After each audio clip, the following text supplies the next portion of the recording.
নমস্কার, আমি পায়েল। আপনারা দেখছেন বর্তমান নিউজ টিভি। আজ 28 মে বৃহস্পতিবার রইল আজকের সবচেয়ে বড় 40টি প্রধান খবর। দেখে নিন এক নজরে আজকের সংবাদ শিরোনামগুলি।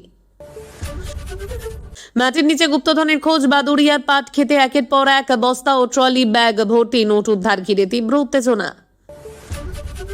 তৃণমূলের 50 জন বিধায়ক বিক্ষুব্ধ, 20 জন সাংসদ দল ছাড়তে তৈরি, দাবি বিজেপি নেতা সৌমিত্র খাঁর। মহিলাদের প্রকল্পের টাকা পুরুষদের অ্যাকাউন্টে, লক্ষ্মীর ভান্ডারে 30 লক্ষ বেনো জলের অভিযোগে সরব মুখ্যমন্ত্রী। ফের অভিষেক ব্যানার্জির বিরুদ্ধে ভবানীপুর থানায় এফআইআর, উস্কানিমূলক মন্তব্যে সাম্প্রদায়িক সম্প্রীতি নষ্টের অভিযোগ। কঠিন পরিস্থিতি, দলের একের পর এক মুখ খুলছেন বিক্ষুব্ধরা। রবিবার দলের বিধায়কদের ফের কালীঘাটে ডাকলেন মমতা। শুভেন্দু সরকারকে আরজিকর তদন্তে যে কোনো সহযোগিতায় প্রস্তুত, মুখ খুললেন তৃণমূলের চিকিৎসক নেতা শান্তনু সেন। আমি তো একা দুর্নীতি করিনি, 3 বছর ধরে লক্ষ্মীর ভান্ডার নেওয়া রাকিবুল আটক, কাদের নাম সামনে আনলেন।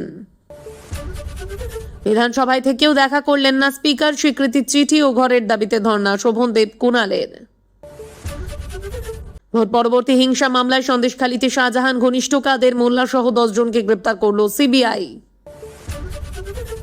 নোয়াপাড়ায় তোলাবাজি ও বেআইনি নির্মাণের অভিযোগে বিতর্কে তৃণমূল নেতা রবীন্দ্রনাথ ভট্টাচার্য, এলাকায় ছড়ালো চোর ও শাস্তি চাই পোস্টার। শিয়ালমারার রাকিবুল মহিলার সেজে দিব্যি নিচ্ছিলেন লক্ষ্মীর ভান্ডারের টাকা, অবশেষে হলেন গ্রেপ্তার। মাথায় ঘাড়ে গভীর ক্ষত, 2 টুকরো খুলির হাড়, ছাদ থেকে পড়েই মৃত্যু, সামনে এলো অনিকের ময়নাতদন্তের প্রাথমিক রিপোর্ট। ভারত বাংলাদেশ সীমান্তে বড় পদক্ষেপ নবান্নর, কোন জেলায় কত জমি পেল বিএসএফ, জানালেন মুখ্যমন্ত্রী। বেলেঘাটায় বিজেপি পার্টি অফিস ভাঙচুর, গুলি করে খুনের হুমকি, অভিযোগের তীর তৃণমূলের দিকে। আটক তৃণমূল বিধায়ক দিলীপ মণ্ডল, বিজয় মিছিল থেকে পুলিশকে হুমকির ঘটনায় পুরী থেকে ধৃত।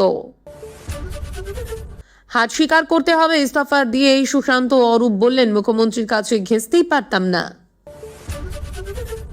আরজিকর দুর্নীতি ও আইপ্যাক বিতর্কের জেরে তৃণমূলের সব পদ ছাড়লেন কাকুলি, দলকে পাঠালেন ইস্তফাপত্র। রাজ্য পুলিশে ফের বড় সড়রদ বদল, নন্দীগ্রামের আইসি বদলি করার পাশাপাশি ব্যারাকপুরের ইন্সপেক্টরকেও সরানো হলো প্রশাসনিক সিদ্ধান্তে। নেতানিয়াহুর হুমকির পরেই লেবাননে আবার হামলা শুরু, ইসরায়েলি সেনার, মহিলা শিশু সহ নিহত অন্তত 31। তালা ভেঙে তৃণমূল কার্যালয়ে প্রবেশ, বিজেপি কর্মীদের নেতা জানালেন এখন থেকে তাদের দখলে ওই বাড়ি। বালতি ত্রিপলও ছাড়েননি তৃণমূল কাউন্সিলরদের বাড়ির সামনে বিক্ষোভ, উলুবেড়িয়ায় গোলমাল সামলাতে গেল পুলিশ। সীমান্তে গ্রেপ্তার 2 বাংলাদেশি, অভিযোগ আধার কার্ড বানিয়ে দিতে টাকা নিয়েছিল তৃণমূল পঞ্চায়েত সদস্য। অনুব্রত কাজলের নিরাপত্তায় কাটছাঁট, পাইলট হোমগার্ড প্রত্যাহারের সিদ্ধান্ত, তালিকায় রাজ্যের প্রাক্তন এক মন্ত্রীও। ঝিমুনির ওষুধ দিয়ে রোগীর সঙ্গে শারীরিক সম্পর্ক, ব্রিটেনে ফাঁস ভারতীয় চিকিৎসকের কুকীর্তি। হস্তক্ষেপ বাংলাদেশের স্বরাষ্ট্রমন্ত্রীর, আমেরিকার ভয়ে কোরবানি হচ্ছে না ডোনাল্ড ট্রাম্পের। ঝালদায় বেআইনি তেলের কারবারে বড়সড় সাফল্য, পুলিশের অভিযানে উদ্ধার 800 লিটার জ্বালানি, গ্রেপ্তার 2। আন্তর্জাতিক সীমান্তের 15 কিলোমিটারের মধ্যে সমস্ত অবৈধ নির্মাণ ভেঙে দেওয়ার নির্দেশ দিলেন স্বরাষ্ট্রমন্ত্রী। আপনাদের কাছে ছোট্ট একটি অনুরোধ রইল, আমরা প্রতিদিন চেষ্টা করি আপনাদের জন্য সঠিক, সংক্ষিপ্ত এবং নিরপেক্ষ খবর পৌঁছে দিতে। আমাদের এই ছোট্ট চেষ্টাকে যদি আপনাদের ভালো লেগে থাকে তাহলে দয়া করে একটি লাইক দিন এবং চ্যানেলটিকে সাবস্ক্রাইব করে পাশে থাকার বার্তা দিন। এবার এক এক করে দেখে নেব বিস্তারিত খবর। পাট খেতে গুপ্তধন, তৃণমূল নেতার বস্তায় কোটি কোটি টাকা, চোখ কপালে পুলিশের। পাট খেতে তৃণমূল নেতার গুপ্তধন, ক্ষেতের মধ্যেই মাটিতে পোঁতা বস্তা, তাতেই ভর্তি কারি কারি টাকা। একাধিক বস্তা উদ্ধার হয়েছে, কাঁধে করে ওইসব বস্তা ক্ষেতের মধ্যে দিয়ে নিয়ে গিয়েছেন পুলিশ কর্মীরা। কোটি কোটি টাকা পাওয়া গিয়েছে বলে প্রাথমিকভাবে অনুমান। এভাবে বস্তায় ভরে পাট খেতে রাখার ঘটনায় হতবাক তদন্তকারীরাও। ক্ষেতের মধ্যে আর কোথাও কোনো বস্তা লুকোনো আছে কিনা তাও খতিয়ে দেখা হচ্ছে। বাদুড়িয়ার পৌরসভার চেয়ারম্যান দীপঙ্কর ভট্টাচার্য গতকাল মঙ্গলবারই গ্রেপ্তার হয়েছিলেন। তাকে নিয়ে এলাকায় তদন্তের সময় তার দেখানো জমি থেকেই মিলল এই টাকা। বস্তা ভর্তি টাকা উদ্ধার কাজ দেখতে ভিড় করেছিলেন এলাকার বাসিন্দারা। বাদুরিয়া পুরসভার তৃণমূল চেয়ারম্যান দীপঙ্কর ভট্টাচার্যকে সোমবার রাতে গ্রেপ্তার করেছিল পুলিশ। তার পার্টি অফিস ও বাগান বাড়িতে তল্লাশি চালানো হয়। রাতেই সেই তল্লাশিতেই উদ্ধার হয় প্রায় 4,000 সরকারি ত্রিপল। অভিযোগ, দুর্যোগে বিপন্নদের জন্য বরাদ্দ ত্রিপল অবৈধভাবে মজুত করে রেখেছিলেন বাড়িতে। গ্রেপ্তার হওয়ার সময় তল্লাশি চালিয়ে 80 লক্ষ উদ্ধার করে পুলিশ। আদালতের নির্দেশে পুলিশ হেফাজতে রাখা হয় তাকে। পুলিশে দিন বেলায় ওই তৃণমূল নেতাকে নিয়ে তার বাড়ির এলাকায় তদন্তে গিয়েছিলেন। নেতার বাড়ির অদূরে পাট ক্ষেত, সেই পাট ক্ষেতেই মাটির নিচে বস্তা চাপা রয়েছে দেখতে পাওয়া গিয়েছিল। স্থানীয়রাই পুলিশে খবর দিয়েছিলেন। দীপঙ্কর ভট্টাচার্যকে নিয়ে অকুস্থলে তদন্তকারীরা হাজির হন। বস্তা কোথায় রাখা রয়েছে সেটি দেখিয়ে দেন ওই ধৃত নেতা। এরপরে মাটি খোঁড়ার কাজ শুরু হয়। এক এক করে মিলতে থাকে বস্তা, ট্রলি ব্যাগ। প্রত্যেকটির ভিতরেই নোটের বান্ডিল ঠাসা অবস্থায় দেখতে পাওয়া যায়। এছাড়াও অনেক বস্তায় গুরুত্বপূর্ণ নথি উদ্ধার হয়েছে। কোথাও আর কি রয়েছে জানার জন্য পুলিশ এলাকায় ড্রোন ওড়ায়। বসিরহাট জেলা পুলিশের পক্ষ থেকে এলাকায় বাহিনীও আসছে।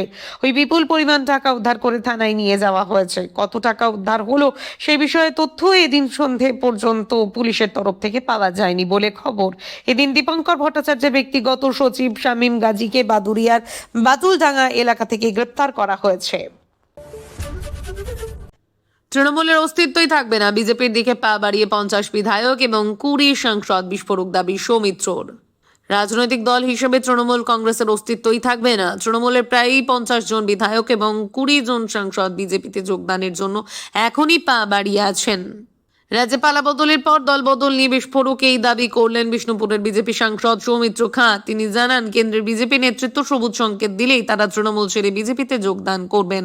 সৌমিত্র খাঁ জানান, বিজেপি কেন্দ্রীয় নেতৃত্ব এবার অনুমতি দিলেই তৃণমূল কংগ্রেস রাজনৈতিক দলটি আর থাকবে না। সবাই আসতে প্রস্তুত। তৃণমূলের প্রায় 50 জন বিধায়ক দলীয় নেতৃত্বকে নিয়ে অসন্তুষ্ট রয়েছেন। তারা বিজেপির দিকে পা বাড়িয়ে রয়েছে। এছাড়াও দলের 20 জন সাংসদ বিজেপিতে যোগ দিতে চান। এদিন তিনি তৃণমূলের সর্বভারতীয় সাধারণ সম্পাদক অভিষেক বন্দ্যোপাধ্যায়কেও কড়া ভাষায় আক্রমণ করেন। তাকে পাপী বলে কটাক্ষ করেন তিনি। সৌমিত্র বলেন, পাপীদের জেলে যেতেই হবে। তার বাড়ির সামনে আজ বুলডোজার দাঁড়িয়ে আছে। 2021 সালে বিজেপি কর্মীদের বাড়ি ভাঙা হয়েছিল। পাপের শাস্তি দ্রুত হওয়া উচিত, ওদের নরকে যাওয়া উচিত। তবে সৌমিত্র খাঁর এই দাবিকে সম্পূর্ণ ভিত্তিহীন বলে উড়িয়ে দিয়েছে তৃণমূল কংগ্রেস। তৃণমূল সাংসদ সৌগত রায় বলেন, এসব ভিত্তিহীন দাবি। সৌমিত্র খাঁ এবং বিজেপি ভুল তথ্য ছড়াচ্ছেন। এরকম কিছুই ঘটবে না। রাজ্যে রাজনৈতিক পালাবদলের পর বেশুরু তৃণমূল একাধিক নেতা নেত্রী আজই দলের সমস্ত পদ ছেড়ে দিয়েছেন। বারাসতের তৃণমূল সাংসদ কাকলি ঘোষ দস্তিদার গতকাল কল্যাণীতে মুখ্যমন্ত্রী শুভেন্দু অধিকারীর ডাকে আয়োজিত প্রশাসনিক বৈঠকেও হাজির হয়েছিলেন তিনি। এছাড়াও হাজির ছিলেন বিরোধী দলের বিধায়কেরাও। এছাড়াও উত্তরবঙ্গের উত্তরকন্যা উত্তরবঙ্গ উন্নয়ন মন্ত্রী নিশীথ প্রামাণিকের প্রশাসনিক বৈঠকেও হাজির হয়েছিলেন তৃণমূলের 13 জন বিধায়ক। প্রশাসনিক বৈঠকে হাজির হয়ে রাজ্য সরকারকে সহযোগিতার বার্তা দিচ্ছেন তৃণমূল বিধায়কেরা। অন্যদিকে রাজ্য জুড়ে একের পর এক পৌরসভায় গণ ইস্তফা দিচ্ছেন পুর প্রধান কাউন্সিলররা। এছাড়া দলের নেতাদের বিরুদ্ধেও দুর্নীতির একাধিক অভিযোগে চাপে পড়েছে তৃণমূল। এই আবহে বিজেপি সাংসদদের দলবদল সম্পর্কিত এই মন্তব্য বেশ তাৎপর্যপূর্ণ। লক্ষ্মীর ভান্ডারের উপভোক্তাদের জন্য নতুন ফর্ম কি জানালেন মুখ্যমন্ত্রী? রাজ্য জুড়ে লক্ষ্মীর ভান্ডার প্রকল্পের উপভোক্তাদের তথ্যের সঠিক যাচাইকরণ এবং নতুন অন্নপূর্ণা যোজনা চালুর প্রক্রিয়া আনুষ্ঠানিকভাবে ঘোষণা করেন মুখ্যমন্ত্রী এবং মহিলা ও শিশু কল্যাণ মন্ত্রী অগ্নিমিত্রা পাল। সরকারের মূল লক্ষ্য হলো প্রকল্পের সুবিধাভোগীদের তালিকায় থাকা বেনজল বা অযোগ্য ব্যক্তিদের বাদ দিয়ে একটি বিশুদ্ধ তালিকা তৈরি করা।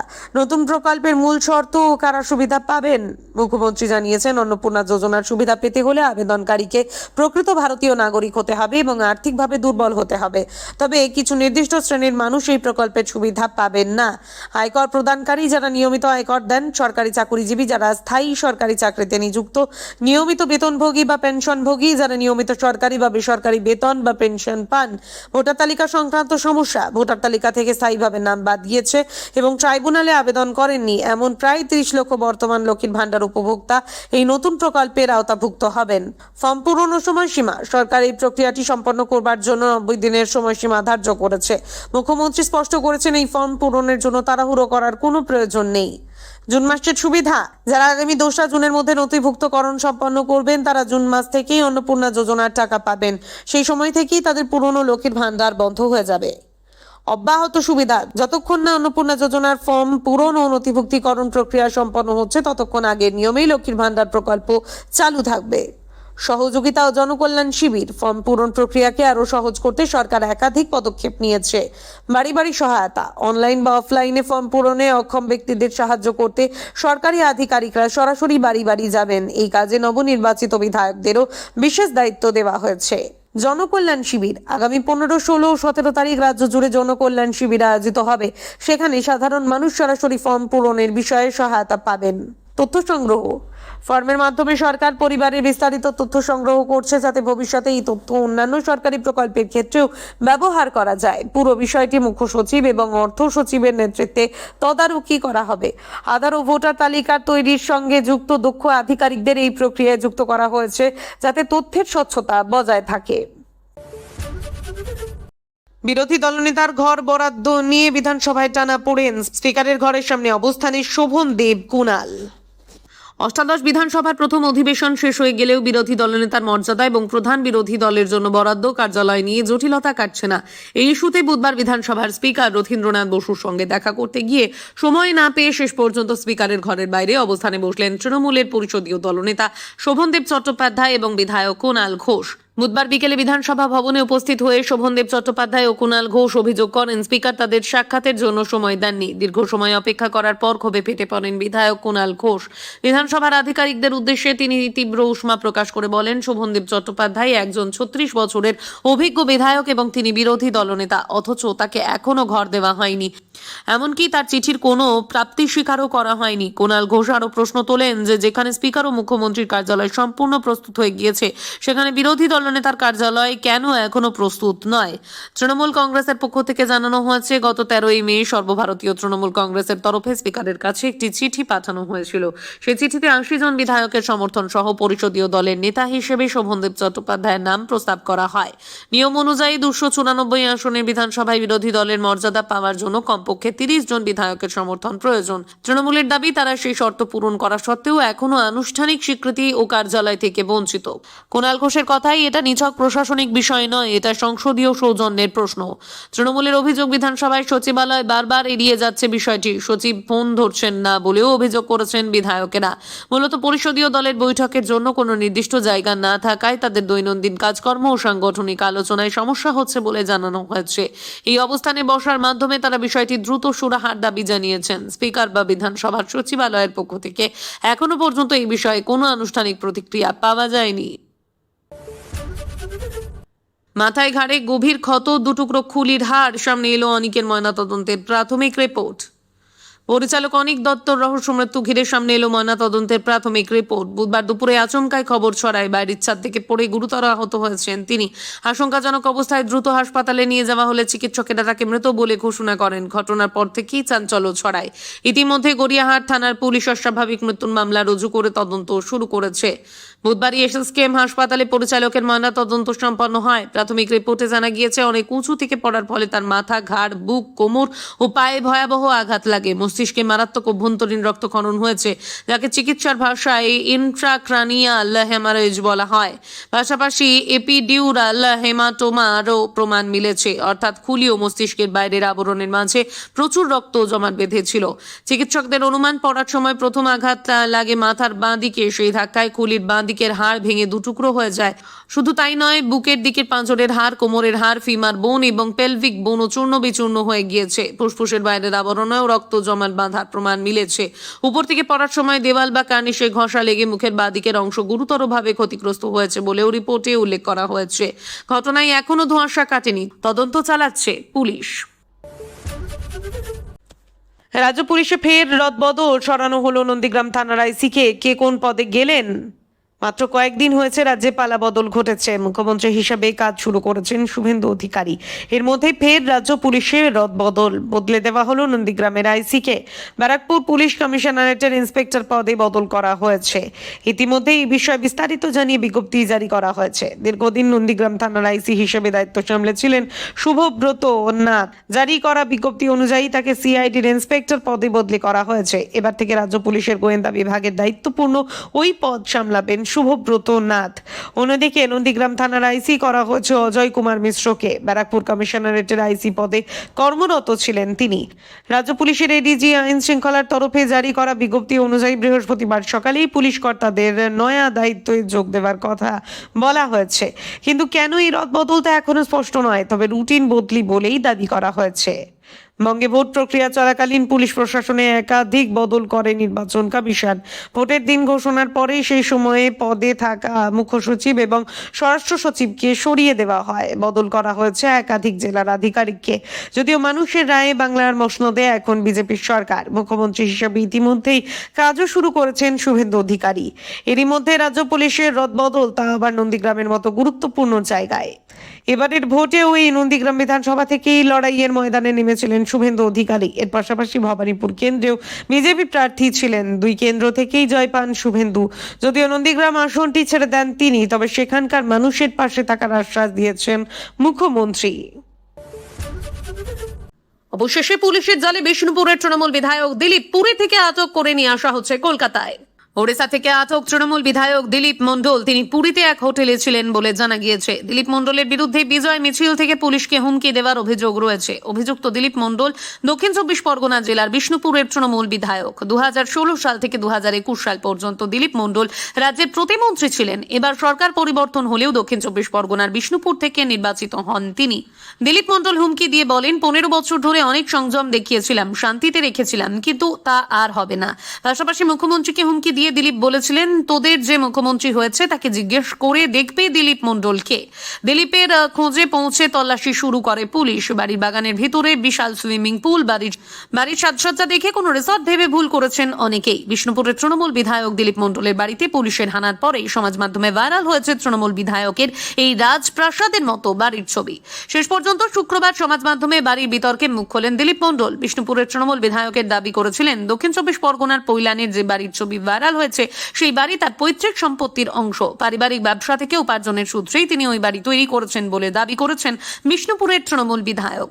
দিলীপ মণ্ডলের পাল্টা অভিযোগ ছিল, তার নামে মিথ্যা কথা ছড়ানো হচ্ছে। ব্যাংক থেকে একাধিকবার ঋণ নিয়ে তিনি অন্য দুটি বাড়ি তৈরি করেছেন বলেও দাবি করেছেন তৃণমূল বিধায়ক।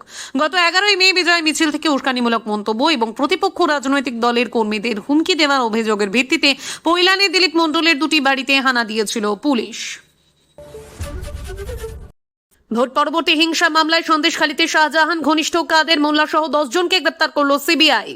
2019 সালের 8ই জুন সন্দেশখালীর ন্যাজেটে রাজনৈতিক সংঘর্ষ হয়েছিল। 3 বিজেপি কর্মী প্রদীপ মণ্ডল, সুকান্ত মণ্ডল এবং দেবদাস মণ্ডলকে গুলি করার পর কুপিয়ে খুনের অভিযোগ ওঠে। ভোট পরবর্তী হিংসা মামলায় বড় পদক্ষেপ করল সিবিআই। 3 বিজেপি কর্মী খুনের ঘটনায় শেখ শাহজাহান ঘনিষ্ঠ কাদের মোল্লা সহ 10 জনকে গ্রেপ্তার করল সিবিআই। 2019 সালে লোকসভা ভোটের পর সন্দেশখালীতে বিজেপি কর্মী সুকান্ত মণ্ডল, প্রদীপ মণ্ডল সহ 3 বিজেপি কর্মীকে খুনের অভিযোগ ওঠে। এবার সেই ঘটনাতেই 10 অভিযুক্ত গ্রেপ্তার। তদন্তকারী আধিকারিকদের দাবি, দীর্ঘদিন ধরে সংগৃহীত তথ্য প্রমাণ, সাক্ষ্য ও স্থানীয় সূত্রের ভিত্তিতেই এই গ্রেপ্তারি অভিযান চালানো হয়েছে। ধৃতদের জিজ্ঞাসাবাদ করে আরো তথ্য জানার চেষ্টা চলছে। প্রসঙ্গত, 2019 সালের 8ই জুন সন্দেশখালীর ন্যাজেটে রাজনৈতিক সংঘর্ষ হয়েছিল। সেই ঘটনায় সিআইডি তদন্তে নেমেছিল। পরবর্তীকালে তাদের চার্জশিট থেকে অভিযুক্ত শেখ শাহজাহান সহ 28 জনের নাম বাদ পড়ে। এরপরে নিহত 3 বিজেপি কর্মীর পরিবার কলকাতা হাইকোর্টের দ্বারস্থ হয়। সেখানে সিবিআই তদন্তের আবেদন জানান তারা। হাইকোর্ট সিবিআই তদন্তের নির্দেশ দিয়েছিল। তারপরে তদন্তে নামে কেন্দ্রীয় তদন্তকারী সংস্থা। 3 বিজেপি কর্মী প্রদীপ মণ্ডল, সুকান্ত মণ্ডল এবং দেবদাস মণ্ডলকে গুলি করার পর কুপিয়ে খুনের অভিযোগ ওঠে। পতাকা খোলাকে কেন্দ্র করে সেই সংঘর্ষ হয়েছিল। এই ছিল আজকের কিছু গুরুত্বপূর্ণ আপডেট। আরো নতুন খবর ও বিশ্লেষণ নিয়ে খুব শিগগিরই আবার হাজির হব। ততক্ষণ সুস্থ থাকুন, ভালো থাকুন। আপনারা দেখছিলেন বর্তমান নিউজ টিভি। ধন্যবাদ।